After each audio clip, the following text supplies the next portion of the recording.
What's up, everybody? This is Read the Bible with me. I'm Stan Jr., and today we're looking at Exodus chapter 10. Now, before I get started, I just want to thank all of my patrons. I could not do this without you. If you want to join the patron team, you can go in my description and become one. Now, if you haven't already, click the like button. Click the like button. It helps the algorithm. Click like. 5 seconds, 2 seconds, 3 seconds, 1 second. It takes a second to click the like button. So please do that. And subscribe if you haven't subscribed. I'd love for you to join the Read the Bible with Me book club. All right, now let's begin reading. Chapter 10 of Exodus says, Then the Lord said to Moses, Go in to Pharaoh, for I have hardened his heart and the heart of his servants, that I may show these signs of mine among them, and that you may tell in the hearing of your son and of your grandson how I have dealt harshly with the Egyptians, and what signs I have done among them, that you may know that I am the Lord. Now you can stop right there.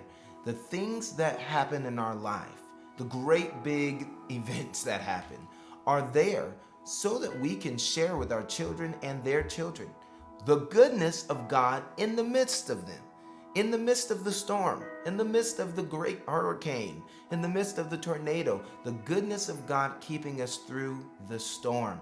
We're supposed to share that to the next generation, to let them know that we were able to survive the pandemic, that God kept us alive through the pandemic, that God was there. He was faithful. That's the kind of thing you have to share with your children when you get older. And that's the kind of stuff you got to share with your grandchildren when you get even older than that. You have to let them know the testimony of God providing for you.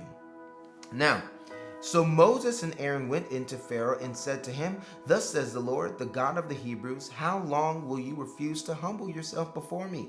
Let my people go, that they may serve me. For if you refuse to let my people go, behold, tomorrow I will bring locusts into your country, and I shall cover the face of the land, so that no one can see the land, and they shall eat what is left to you after the hail. And they shall eat every tree of yours that grows in the field, and they shall fill your houses and your houses of all your servants and all the Egyptians, as neither your fathers nor your grandfathers have seen, from the day they came on earth to this day. Then he turned and went out from Pharaoh. Then Pharaoh's servants said to him, How long shall this man be a snare to us? Let the men go, that they may serve the Lord their God. Do you not yet understand that Egypt is ruined? So Moses and Aaron were brought back to Pharaoh, and he said to them, Go serve the Lord your God, but which ones are to go? Moses said, We will go with our young and our old, and we will go with our sons and daughters, and with our flocks and herds, for we must hold a feast to the Lord. But he said to them, The Lord be with you. If ever I let you and your little ones go, look, you have some evil purpose in mind. No, go, the men among you, and serve the Lord, for that is what you are asking. And they were driven out from Pharaoh's presence. Then the Lord said to Moses, Stretch out your hand over the land of Egypt for the locusts, so that they may come upon the land of Egypt and eat every plant in the land, all that the hail has left.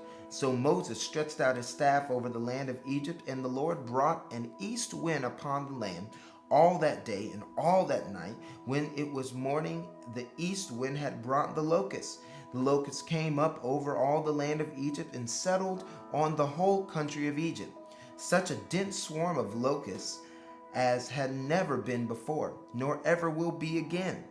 They covered the face of the whole land, so that the land was darkened, and they ate all the plants in the land, and all the fruit of the trees that the hail had left.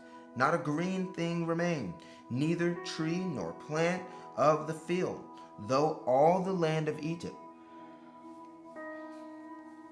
Through all the land of Egypt, when Pharaoh hastily called Moses and Aaron and said, I have sinned against the Lord your God, and against you. Now therefore forgive my sin, Please, only this once, and plead with the Lord your God, only to remove the death from me. So he went out from Pharaoh and pleaded with the Lord, and the Lord turned the wind into a very strong west wind, which lifted the locusts and drove them into the Red Sea. Not a single locust was left in the country of Egypt. But the Lord hardened Pharaoh's heart, and he did not let the people of Israel go. Then the Lord said to Moses, "Stretch out your hand toward heaven, that there may be darkness over the land of Egypt, a darkness to be felt." So Moses stretched out his hand toward heaven, and there was pitch darkness in all the land of Egypt 3 days.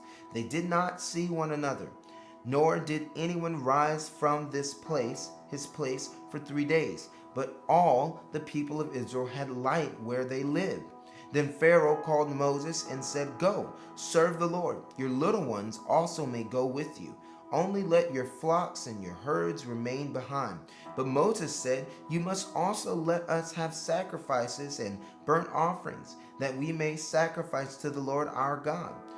Our livestock also must go with us. Not a hoof shall be left behind, for we must take of them to serve the Lord our God. And we do not know with what we must serve the Lord until we arrive there." But the Lord hardened Pharaoh's heart, and he would not let them go. Then Pharaoh said to him, "Get away from me. Take care never to see my face again, for on the day you see my face, you shall die." Moses said, "As you say, I will not see your face again." And that was Exodus chapter 10. Thank you so much for reading the Bible with me and being a part of my Bible reading book club. I always say thank you to all my patrons. If you'd like to become a partner of this ministry, go to my description box below and click on the link there. God bless you, and the next time I see you, we'll be reading Exodus chapter 11. Peace.